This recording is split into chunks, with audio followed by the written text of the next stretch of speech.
Gumikan sa dry spell nga nasinati karon sa Lalawigan sa Bohol, pagpahigayon sa Office of the Provincial Agriculture o OPA ang cloud seeding operation aron masalbar ang mga pananom.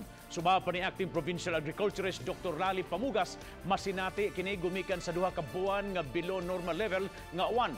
Gani near critical levels na ang mga 5 ka mga irrigation dam sa Bohol, labi na ang Malinaw Dam sa may pilar nga mo'y labing dako nga dam nga nagsupply og tubig sa 4 ka mga o 5,000 ka mga ektaryang humayan na sa mga lungsod sa Pilar, sa Ubay ug ingon man San Miguel ug sa Daguhoy ug sa Alicia. Gumikan sa kakuwang sa tubig, nangliki na ang mga basakan. Gani dili lang ang humayan ang apektado kundi apil sab ang poultry ug fishery industry. May masinati nga sab nga mga forest fires sa lungsod sa Kadihay. Giklaro ni Dr. Pamugas nga tolerable stage pa man ang sitwasyon apan kinahanglang maaksyonan kini gidayon aron dili na mauwahi ang tanan. Sa pagkakaroon dili pa makahatag og datos si Dr. Pamugas kung pila ang balor sa kadaot nga namugna sa pananom kay ila pang gi-consolidate ang tanan nga mga datos sa iyang opisina.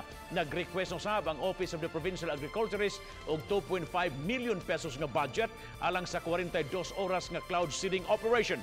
Niadtong 2016 nasinati usab ang dry spell kundi gipaubos ang Bohol sa state of calamity ug nasalbar ang ubang mga pananom pinaagi sa cloud seeding operation.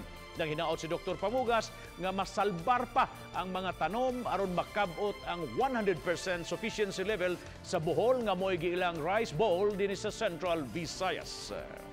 Dahil sa experience natin before, kailangan na igawa natin ulit kasi as what we had experienced before, may magandang impact, may magandang resulta ang cloud seeding operation sa ating data at saka output or yield ng ating agrikultura at saka sa pagpangisda yung mga inland fishery.